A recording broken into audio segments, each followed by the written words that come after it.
Hey, what's up, everybody? I'm Bobby Amos, joined by Megan What's Sullivan. up, We guys? got Eric Goldman and Matt Fowler joining us in Skype call. We're here to talk about SummerSlam and its epicness. Eric, I'm so excited.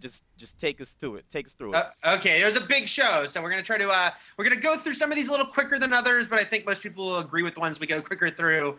Let's start off with Orton versus Sheamus, a match that I know I wasn't that invested in going in, but All yeah. right. Matt, what did you think of Orton versus Sheamus? Well, you're not alone in the apathy. I mean, nobody was really interested in this or the feud.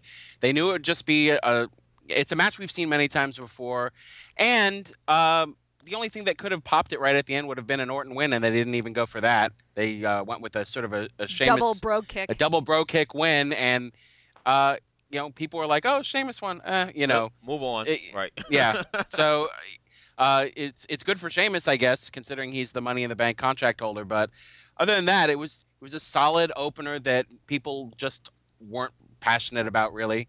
The crowd was into it, though. I will say, just going through this night, 4 hours of SummerSlam, a lot of the people were there for the show the previous night at NXT Takeover. The crowd was great for the whole 4 hours. So Yeah, Megan, Bobby, anything stick out to you at that match, Sheamus Orton, or were you kind of on the same I like wavelength? the double board kick, brogue kick, because it made it that much more impactful. Like hitting him with it twice, and I just knew I was like, oh, he's not getting up from that. So I was okay with it.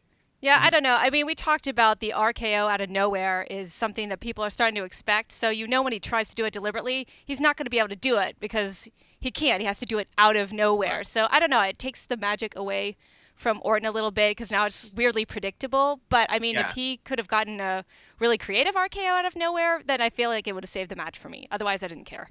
Yeah. this is like a match that might not have been on the card had the card not been 4 hours. Yeah. Yeah, I think so too. So then we had the four-team tag team match. Yes. Going into it, you had two teams clearly that were a lot more popular than the other two. Right. And with a crowd that was very into heels, this was a good night for the New Day, even if they hadn't won, and then they did win. What do you think of this, Matt? This was the match that sort of made up for the opener, the Sheamus Orton opener, especially where the winners were concerned, because it was the right win for the right crowd and a good win for the tag division, which, since the Usos are out, they need titles being traded back and forth. We don't want this just procession of one-time champions, which is how a division gets into a rut. You want feuds. You want, the primetime players to try to get the titles back. You want multiple tag champions, not just a bunch of one-time tag combinations, Yeah. Megan, Bobby, what do you think of the big tag match here? I was very excited. To be honest with you, when the New Day first came out and they had that babyface run, I was one of those crowd members that just always chanted "You suck." But now, Yeah. as heels, they're so funny. Xavier Woods is hilarious. Kofi is great. Big E is hilarious, and I was just so happy that they got the titles back. Like you said, Matt. I mean, I want to see them just go back and forth and just have these feuds and just change the titles around. There are some entertaining spots. I loved Xavier Woods just freaking out over, beating up El Torito and him yelling outside the ring like complete nonsense. They've got to give him a microphone, him a up. megaphone. Mic him up. Yeah, Please. do something because he is so entertaining. And I forget, Big E can move. Mhm. When he Yeah. came flying through the ropes, I was like, dang, Mhm. that is really impressive. And of course, Kofi's backflop was like the best victory. The celebration at ever. the end was great, yeah. And another great thing about Xavier, screaming outside the ring all the times is he's often right by the commentary table, Right. so you can hear it better. Not that the rings aren't mic'd, but he also makes the announcers stop quite a bit Mhm. what they're saying, because then they have to focus on his screaming, and I love that. Yeah. Yeah, yeah, it was a great. I mean, everyone performed well, but obviously it was the New Day was kind of on this ascension, no pun intended, for the ascension. Don't and, insult them. Yeah, and I thought it was a great spotlight for guys who, like, you were saying, Bobby, it's like, when they were faces, it wasn't working, and they've just taken this heel thing and run with it in a great way. Quick And also, props. them getting the titles back, you want the New Day to stay together. Right. There's also Yeah. the fear that they're going to split them up too soon before they've had, like, what could be a really memorable, even legendary run. Right. So them getting the titles back means they're sticking around longer, which is great. Quick props to Darren Young. He got beat up a lot last night and took it like a champion, I have to say. So then we had Rusev and Ziggler. Weird match only in that because Ziggler was gone for several weeks, so Lana had to kind of carry this feud herself until just this past week. What did you think of this one, Matt?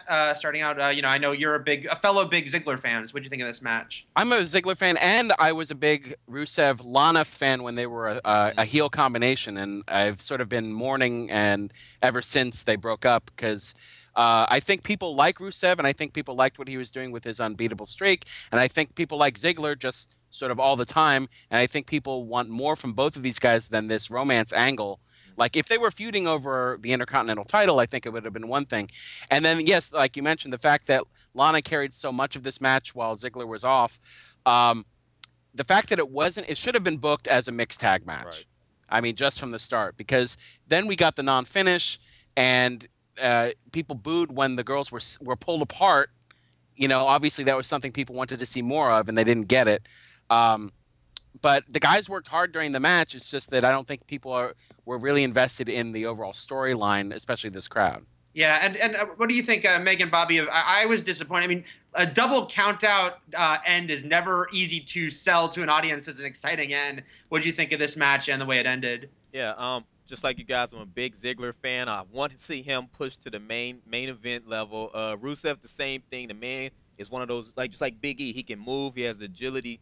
And just leading up to this event, I just was not happy with Ziggler being gone and him focusing so much on Lana and Summer Rae and Rusev having these two women fighting over him. I was just like, come on, dude. Like, this needs to be about these two guys. Like you say, if the Intercontinental title was on the line, it'd have been so much more there. But, yeah, that double count-out ending just meant for me, I was like, oh, well, we got to keep going with this. But like I say, it should have been a mixed tag so we could have just got that out the way. I was disappointed. I don't know. I was disappointed too, and I feel like the only thing to sort of save it now is to have a reverse Macho Man Elizabeth reunion between Lana and Rusev, but it's like a heel reunion where she pulls What's-Her-Bucket out of the ring and throws her out, and she turns on Ziggler, and then the match has something more to it. Then there's a better story that we can follow and cheer for. So, I mean, yeah, I think a lot of people, I think, are waiting for that. Go back to him, become the duo you once were. Right. And she was so great on the mic, and now she's barely on the mic. And yeah, that's been a weird thing with Lana is, like, what are they doing with her? Like, okay, you made her, it was kind of inevitable maybe that they were going to make her a face because people loved her, but then she's got to still be a cool, strong character. She can't just be, I'm smiling for Ziggler now. Because he makes me laugh, yeah. And I mean, I guess the one upside to this is that Ziggler being gone means that one day we're going to get this movie where he and Kane play cops. So, yeah, that will be amazing. Oh, man. Let's go on to a match that, it was very interesting. Certainly our audience was very interested in this one, given that there's a lot of Arrow viewers amongst IGN readers. Stephen Amell and Neville versus Stardust and King Barrett. You have this situation with an actor involved. Not the first time WWE's done this. But in this case, a guy who's known for a very athletic role, and he's a big wrestling fan. But still, would he deliver? Matt, what'd you think?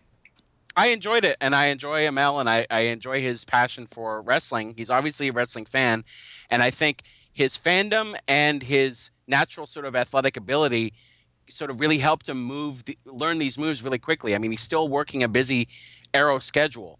So what he put together and the amount of time he was actually in this match was impressive.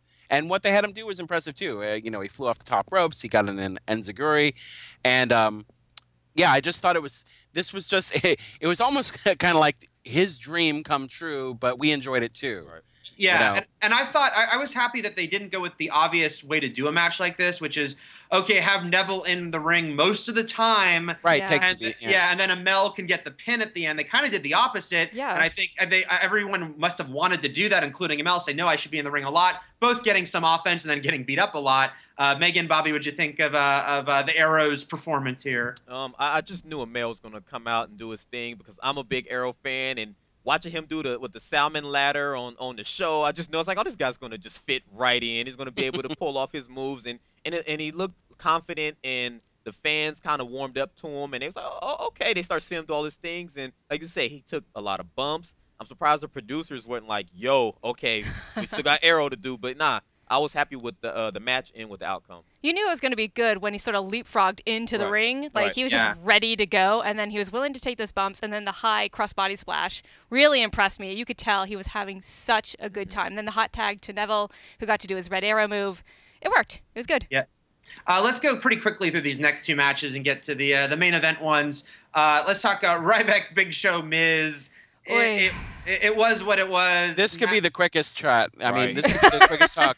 I mean, like I mentioned earlier, like put the Intercontinental title in the Rusev Ziggler feud or something. Like nobody wants to see these three guys with this title.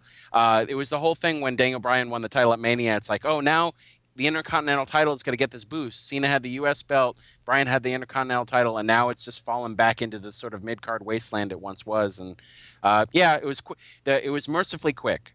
Yeah. So. And then we had Wyatt and Harper versus Ambrose and Reigns. Bobby, Megan, what'd you guys think of this one? I mean, I kind of agree with what Matt wrote, which is everyone did fine, but it didn't really change up much from what other things we've been seeing recently. What'd you think? The match was chaotic in the beginning. It was more entertaining than I'd expected. I really was looking for that Roman Reigns heel turn. I was like, my heart was starting to race. You were go so faster wanting and it. faster, and it didn't come. And that tag, whatever this was, the little beer tag that did was just. Go ahead, Megan. I'm done. I agree with you completely. I mean, it was a predictable ending. You wanted Reigns to turn heel. I mean, because if you ever heard him outside the ring, he's very confident, and he's, and you feel like, man, this guy would be a great heel. Like, he should go the Rock route and just turn on the fans and be arrogant. And it doesn't work when he's a face. And then when he disappeared for like 10 minutes on the floor and the Roman sleeping chant, that pretty much summed it up at one point. It was like, come on, man. Yeah, I thought it was not what it needed to be, and what we know those guys can do. Let's talk though, Cena and Rollins. One of the main event matches, although it didn't go on near the end. Cena going into one of his more hostile crowds there in Brooklyn. Matt, what'd you think of this big match here? This was a really fun match. I mean, it was noticeable sort of in the beginnings that Rollins was really sort of avoiding the facial area of Cena. He sort of was drop kicking him in the shoulder and stuff like that. But this was compared to, it's funny, coming off of Rollins' match against Brock, where he got in so little offense. And here he just really, this was like almost making up for that in spades because he really got to shine here. Kind of like what he did on Raw when he faced Cena. Just a lot of great moves. Cena would come back every once in a while with one of his typical moves. But then, this was really Rollins' spotlight. And the fact that, we'll talk about it again, like what Jon Stewart did, but like, he is still heel, even though he was the hero for this crowd. So he wasn't going to get a clean win, and I love the finish. Yeah. What did you guys think? I mean, I thought this was a super fun match overall, and that Rollins is a really great heel. Like Matt was saying, this crowd might be cheering him, but he is a heel. So I thought that getting an interference for the win fit with him. What did you guys think of the match and that finish? Well, I'm a Seth Rollins guy, so I've been with him since the Shield days. I've always liked him, and when he came out in that White Ranger outfit, I just knew. I was like, he's serious. See, that's the way I wanted him built from the beginning. Like, I wanted him to come out not just serious all the time, but just about his business. Like you say, all those moves he got in, the frog splash. I mean, my favorite part is when he did the Cena AA when he rolled through the crossbody. Oh yeah. I mean, that was the serious Rollins. That even looked like, you say, from when he got just destroyed by Brock. It was like they said, okay, go out there and do your thing tonight. And the ending, I'm one of them guys. I wanted a clean win for Seth Rollins. I just want Cena to go down clean, and I was okay that he won, but it was overall it was an A-. That's the way I look at it. And I mean, so Rollins comes out as a 4th honorary member of New Day, so I was already on board. And I thought that he did really well. We saw some Tyler Black-esque moves out of him, which was really nice. I was concerned, though, because in my opinion, Cena just wasn't all in there. I mean, when he put up his knees, when Rollins did that standing moonsault and Rollins kind of landed on him, I was like, what the heck just happened? Like, Cena seemed slightly out of it part of the match. And so I was like not enjoying it as much as other people because I'm like, Rollins is working his butt off, but Cena seemed a little dazed. But then, of course, you get the heel turn with Jon Stewart, and it was pretty amazing. So I was happy. The hero turn. The hero turn. Hero turn. Excuse me. I stand corrected. And Cena, I mean, he did break his nose a month ago, and he's superhuman Cena, and he comes back, but it's like, we don't know. The guy's probably on pain meds and stuff, probably. Another match, quick, that I think we're sad we'll go through quickly because we wanted it to be more. But Team Bella versus Team Bad versus Team PCB. It's like there's a bigger push than ever. Well, not ever, but right now there's a big push finally with the Divas going on. But yeah, Matt, I think you and I were on the same page of just not. This was. I think not we're all on the same page here, but whereas the Divas Revolution is still happening on NXT, like the matches on Raw are longer. That's about the only after effect of the Revolution we've gotten, which I appreciate. Sometimes there's 2 matches on Raw, Diva matches, and they're longer. They get time.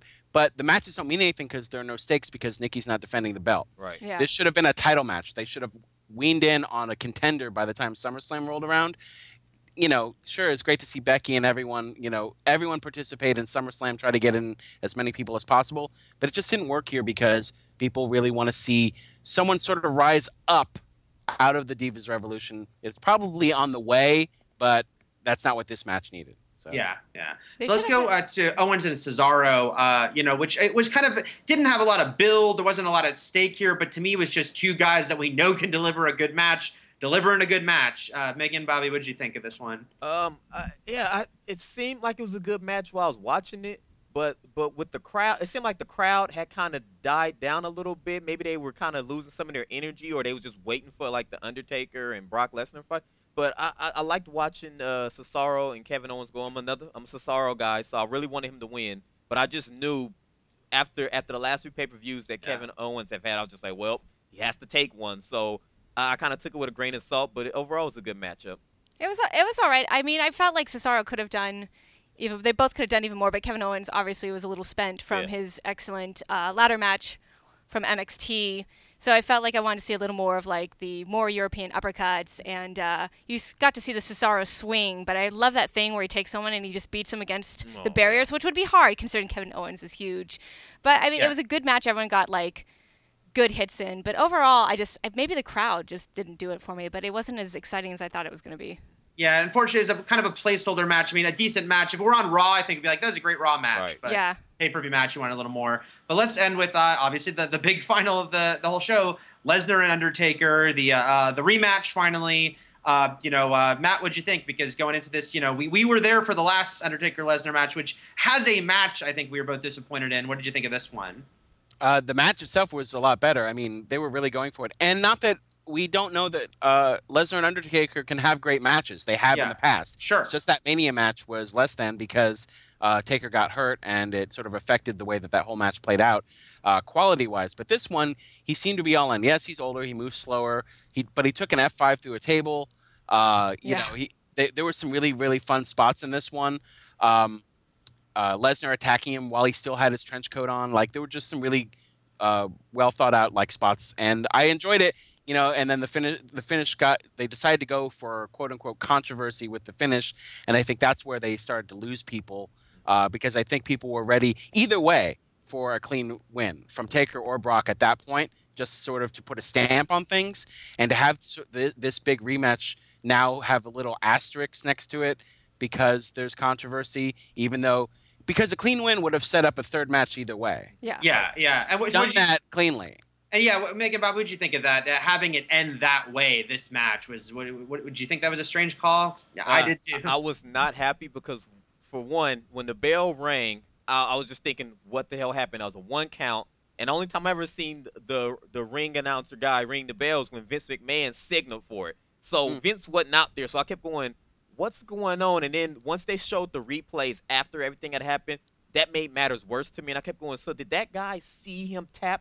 It was like the loogie spit from Seinfeld. Did he look around to see that spit? So for me, like you said, I would have been okay with just a clean win either way, so they could have set the third match. This right here just didn't do it for me. It felt like poor direction, like poor execution. Like they had this idea that they wanted to do, and it just wasn't well executed because it was confusing. I thought Jon Stewart rang the bell, and it was going to be some callback to Montreal or something. I was hoping that Jon Stewart was being a heel and messing he's setting up his new stable. He's setting up his new stable, exactly. He wants the Undertaker to go back to the Ministry of Darkness, and he would be one of the acolytes. I don't know. I had this whole thing in my head, and then it turns out that they were trying to do something controversial so both men could save face, but ultimately it was just sloppy and not well done. It did a disservice to both of them, I thought. Yeah, it was very strange to have the timekeeper be integral when the timekeeper is a non-character. Right. Yeah.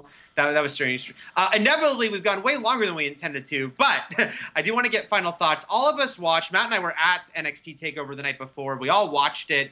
And a show that was very well received. So starting with you, Matt, what were your thoughts on SummerSlam and SummerSlam? SummerSlam's a seafood extravaganza, but SummerSlam. What were your overall thoughts of it? And was it sort of affected by having just seen TakeOver be so great the night before? I think to some extent, but I still think that SummerSlam delivered. You know, I've it's gotten my match expectation has gotten lower as far as numbers wise, but I'd say if you get like 3 good matches out of a pay-per-view, it's a good pay-per-view. Maybe I'm being very pessimistic about that. So for me, it worked, especially going 4 hours. I think what really hurt SummerSlam was the Bayley Sasha match as far as the Divas Revolution match was concerned, because that's just you couldn't compare the two, even though it had one of the same participants, and then they took her out early, you know, considering the epic, you know, sort of battle she had the night before, because the Bayley Sasha match was just, you know, on this next level. And so, you know, every time that they get on the women wrestlers get on a takeover event, they just up the ante and deliver the best match of the card usually. So I think that's where it sort of had a negative rub on SummerSlam. Bobby and Megan, what did you think? Overall, did you enjoy SummerSlam? Yeah, overall, I mean, Saturday and Sunday, TakeOver and SummerSlam, I'm exhausted now because I used so much energy from cheering and booing. And just the one thing I just need to know is Tyler Breeze ever going to stop jobbing for everybody? Because I've watched all the TakeOvers, and it seems like he loses at each and every one of them. So if that's just my thing.